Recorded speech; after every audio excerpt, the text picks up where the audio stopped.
Oh there. I don't like Dave Parker. I've not done this one yet. I've done the 3 Hellraisers, so I'll do this one. That being Nightbreed. That's right, Nightbreed. What can I say about Nightbreed? Shot in 1990, could be 1990 or 1991. Nightbreed. Yeah, Nightbreed. It's a good one.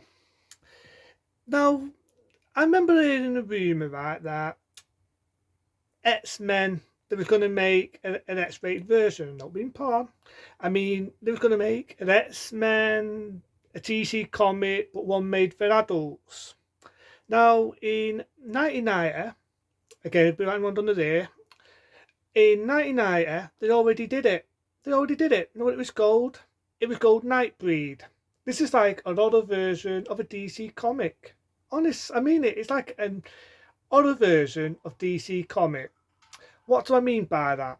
Well, when it starts off, you've got the words coming up, and this is iconic, this is beautiful. You've got the words coming up, it looks like a topical war, and it fencer film and everything. You've got this weird thing dancing about with spikes on it, the lot, and it looks good. It looks beautiful. A beautiful start up like that, you know you're in for a treat, and you are in for a treat. You've got Jeff Goldblum, you know, the director, what directed Video Zone. He directed the Dead Zone. He directed my favourite, that being The Fly. When you've got him in it, being the main villain, and you've got other directors making guest appearances, that's when you know you're in for a treat. And to be honest, for Jeff Goldblum's first acting role, I think he did pretty good. Now, I know he was an actor in The Fly, the scene with Dina Davis. He's going to have the baby in the original Fly, and it was a nightmare, and you've got to die with a surgeon mask on and chassis on. Yeah, that was Jeff Goldblum. And I always thought the music sounds similar to the music you hear in Beetlejuice, and it sounds similar to what you hear in Batman. There's a reason for that. There's a reason. And the reason is because the same people that did the music to Batman and Beetlejuice did the music to Nightbreed. As I was saying, there's this guy and there's a serial killer who wears this really, really cheapy looking mask. And the bit where he's killing a family, you've got the idea he's going to kill a kid, but again, it's professionally done, you don't see it, it's off screen, it's nerfing, and it's the way, in a professional way. It's a professional way. Believe me on that. And they're after this serial killer, and apparently he's going after these people called the Nightbreeds.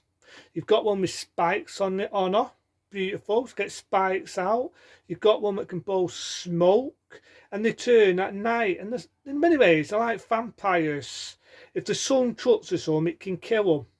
And the place called Apocalypse or something. I could be like London in there, but I think it's called Apocalypse. And it's this matter to the world, what they believe in. They have a god and everything, and this guy's having these weird nightmares with his girlfriend. Lo and behold, he has a psychiatrist. I'm going to say the word spoilers. If you've never seen Nightbreed, you get what I mean when I say the word spoilers, right? Okay, I'll say it now. Spoilers. You want to know what it is? The psychiatrist is the killer. There you go, you've been warned. So if you've not seen the film, check it out, re-watch it, and you see what I mean, right? That's what I mean by spoilers. So you've got the serial killer, and he's the serial killer, and he sets the lad up, but he makes out he's got a gun, which he hasn't, and the poor lad gets shot up. He gets shot up, and you think he's dead. You think the poor fucker's dead, and he's not. He's not dead. What it is, he's been set up, and he comes back to life. And I'm coming ahead of myself here. There's another guy who meets an obstacle who cuts his face up. He comes back in it later on as well. And by accident, he meets the Nightbreeds because he's got bit by one of them. He becomes a Nightbreed. And I love the scene where he says, the guy's about to attack him, he says, "Fuck the rules, I want my lunch." I like it.